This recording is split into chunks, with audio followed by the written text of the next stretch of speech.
বীর মুক্তিযোদ্ধা lieutenant colonel অবসরপ্রাপ্ত শরীফুল হক ডালিম রচিত স্বৈরাচারী আওয়ামী সরকার কর্তৃক নিষিদ্ধ ও ইতিহাসের অজানা অধ্যায় যা দেখেছি, যা বুঝেছি, যা করেছি থেকে আজ পাঠ করছি ৪৬তম পর্ব। তিনজন আর্মি অফিসারের দুর্গতি দেখে ভদ্রলোক সহানুভূতি দেখিয়ে বললেন, আপনাদের কষ্ট না হলে আমি আপনাদের নিয়ে যেতে পারি। কষ্ট? হাতে আকাশের চাঁদ পেলাম। ধন্যবাদ জানিয়ে তাড়াতাড়ি ট্যাক্সির ভাড়া চুকিয়ে মালপত্র নিয়ে জিপে উঠে বসলাম। ৮ ঘন্টার মধ্যে ভাওয়ালনগর পৌঁছে গেলাম। তখন রাত 8:45। আমাদের ট্রেন নিশ্চয়ই এতক্ষণে ছেড়ে চলে গেছে। ইঞ্জিনিয়ার সাহেব জিজ্ঞেস করলেন, কোথায় নামবেন? স্টেশনের কথা না বলে বললাম, শহরের যে কোনোখানে নামিয়ে দিলেই চলবে। টাউন সেন্টারে নামিয়ে দিলেন ভদ্রলোক। সেখান থেকে একটা টাঙ্গা করে কাছেই স্টেশনের দিকে রওনা হলাম। স্টেশনে পৌঁছে দেখি অসম্ভব ভিড়। এমনটি তো হবার কথা নয়। ট্রেন চলে যাওয়ার পর স্টেশন থাকবে জনশূন্য, তাহলে এত লোক এখানে কেন স্টেশনে? ট্রেন কি তাহলে এখনো আসেনি? হঠাৎ করে কিছুটা আশার আলো ঝলসে উঠল। আমি তাড়াতাড়ি ছুটে গিয়ে স্টেশন মাস্টারকে জিজ্ঞেস করলাম, ফোর্ট আব্বাসের ট্রেনের খবর কি? দুবাক্যে স্টেশন মাস্টার বললেন, ট্রেন লেট, এখনো এসে পৌঁছেনি। জানে পানি ফিরে এলো। দৌড়ে গিয়ে মতি ও নূরকে খবরটা দিতেই খুশিতে আত্মহারা হয়ে ওরা লাফ দিয়ে টাঙ্গা থেকে নেমে পড়ল। কুলির মাথায় মাল চাপিয়ে টাঙ্গার ভাড়া মিটিয়ে দিয়ে প্ল্যাটফর্মে চলে এলাম। পথে একটি ভিক্ষুক দাঁড়িয়েছিল। আনন্দের আতিশয্যে ১০০ টাকার একটি পুরো নোটই তাকে দিয়ে দিলাম। 8:15 আমাদের ট্রেন এলো। ফার্স্ট ক্লাসের 3টি টিকিট কাটা হলো ফোর্ট আব্বাস পর্যন্ত। বর্ডার এলাকা ট্রেন। আমাদের মতো ফৌজি ছাড়া ফার্স্ট ক্লাসের যাত্রী বিরল। অতি সহজেই একটা খালি কামরা পেয়ে গেলাম এবং বসলাম। ট্রেনে উঠেই বুফে কার থেকে ডিনার আনবার বন্দোবস্ত করা হলো। খাবার সার্ভ করে গেল বেয়ারা। দরজা বন্ধ করে খাওয়ার পাট চুকিয়ে নিলাম। ট্রেন ইতিমধ্যে চলতে শুরু করেছে। খাওয়া শেষ করার পর পদযাত্রার প্রস্তুতি শুরু হলো। সবাই ডার্ক কালারের কাপড় পরে নিলাম। আমাদের কাছে তখন সর্বমোট প্রায় 1020 টাকা। এগুলো কাপড়ের বিভিন্ন চোরা পকেটে ঢোকানো হলো। সুটকেস থেকে হ্যাভারস্যাক বের করে ওকে 3 জনের আর এক প্রস্ত করে কাপড় নেওয়া হলো। প্রয়োজনীয় সাথে নেওয়া সবকিছু রাখা হলো হ্যাভারস্যাকে। ম্যাপ বের করে নাইট ম্যাচ চার্ট আঁকা হলো। পাকিস্তানের মোটরাইজড ইনফ্যান্ট্রি ডিভিশনের ডিফেন্সিভ এলাকার মধ্য দিয়ে ইন্ডিয়ান আর্মির একটি ট্যাঙ্ক রেজিমেন্টের হেডকোয়ার্টার্স এর পাশ ঘেঁষে যেতে হবে আমাদের। রাস্তায় পড়বে অ্যান্টি ট্যাঙ্ক অ্যাবসেকল মাইনফিল্ড। এদের মাঝে গ্যাপ বের করে নিয়ে যাত্রাপথ নির্বাচন করা হয়েছে।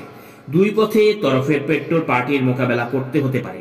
সিদ্ধান্ত নেওয়া হলো, যে কোনো উপায়ে হোক ওন ট্রপস অ্যান্ড এনিমি ট্রপসে এড়িয়ে চলতে হবে আমাদের। নেহায়েত বিপাকে পড়লেই সংঘর্ষের মাধ্যমে শত্রুকে পরাস্ত করার উদ্যোগ নেওয়া হবে। কোনো অবস্থাতেই ধরা পড়া চলবে না। ধরা পড়ার আগেই আমরা আত্মহত্যা করব। কোনো কারণে অবস্থার পরিপ্রেক্ষিতে একে অপরের কাছ থেকে বিচ্ছিন্ন হয়ে পড়লে ব্যক্তিগত উদ্যোগে করণপুর পৌঁছবার চেষ্টা করতে হবে। ক্যাম্পাসে রুট এবং রিয়ারিং সেট করা হলো। পরা হলো রিসার্চ শুজ। হাতিয়ার এবং গুলি নিজেদের মাঝে ভাগ করে নিল। ম্যাপ, কম্পাস, বাইনোকুলার, নাইট মাস চার্ট, একটি টর্চ, একটি কম্বল এবং সাথে নেওয়ার হ্যাভারস্যাকটিক ছাড়া সবকিছু সুবিধা মতো কোনো জায়গায় লুকিয়ে ফেলতে হবে। নিজেদের আই কার্ড ছাড়া অন্যান্য সব কাগজপত্র পুড়িয়ে টয়লেটে দিয়ে ফেলে দেওয়া হলো ট্রেন থেকে। ক্যামেরা দুটো হ্যাভারস্যাকে ভরে নিলাম। ছোট্ট কোরআন শরীফটাও নেওয়া হলো হ্যাভারস্যাকে। অর্ডার অফ মার্চ, মতি আগে, তারপর আমি, পেছনে নূর। হ্যাভারস্যাক পালাক্রমে বহন করা হবে। মার্চের সময় প্রতি 1 ঘন্টা অন্তর 10 মিনিট বিরতি। বিরতিকালে কম্বলের নিচে ঢুকে টর্চের আলোয় ম্যাপ দেখে নেওয়া হবে ঠিক পথে যাচ্ছে কিনা। প্রয়োজনে কম্পাস রিয়ারিং অ্যাডজাস্ট করা হবে। আমরা 3 জনই কমান্ডো ট্রেনিং প্রাপ্ত। নাইট মার্চের সব কৌশলী আমাদের নখদর্পণে। রাত 10:15 আমাদের ট্রেন হারুনাবাদে স্টেশনে এসে পৌঁছলো। ছোট্ট স্টেশন। প্ল্যাটফর্মে যেখানে আমাদের বগিটা গিয়ে থামলো সেখানে বেশ জমাট অন্ধকার। আমরা নেমে পড়লাম। অল্প কয়েকজন যাত্রী ওঠানামা করলো। আমরা আধারে চুপ করে দাঁড়িয়ে থাকলাম। অল্পক্ষণ পর হুইসেল দিয়ে ট্রেন প্ল্যাটফর্ম ছেড়ে চলে গেল। যে সমস্ত যাত্রী ট্রেন থেকে নেমেছিল তারা সবাই স্টেশনের চেকিং গেট দিয়ে বেরিয়ে গেছে। চুপচাপ দাঁড়িয়ে আমরা জায়গাটা ভালো করে দেখে নিচ্ছিলাম। অপর্যাপ্ত বৈদ্যুতিক আলোয় স্টেশন ঘরটার সামনে কিছুটা অংশ আলোকিত হয়েছে। প্ল্যাটফর্মের বেশিরভাগ অংশই ছিল অন্ধকারাচ্ছন্ন। এই স্টেশনের বাইরে একটা মাঝারি আকারের উঠান, কয়েকটি চায়ের দোকান, তাদের সামনে কয়েকটি টাঙ্গা যাত্রীদের অপেক্ষা করছে। 400-500 গজ দূরে হাইওয়ে রেল লাইনের উপর সমান্তরালভাবে উত্তর দক্ষিণে চলে গেছে। মাঝে মাঝে দূরপাল্লার বড় বড় ট্রাকগুলো আওয়াজ তুলে ভীষণ বেগে আসা যাওয়া করছে। রাস্তার ওপারে হারুনাবাদ শহর। শহর বলতে একটি বর্ধিত বাজার, বাজারের চারদিকে জনবসতি। আমরা হারুনাবাদ শহরের ডান দিক দিয়ে প্রয়োজনীয় দূরত্ব বজায় রেখে যাত্রা শুরু করব। একে তো বর্ডার এলাকার মরু অঞ্চল, রাতও হয়েছে বেশ, লোকজন নেই খুব একটা, সমস্ত শহরটাই ঘুমিয়ে পড়েছে।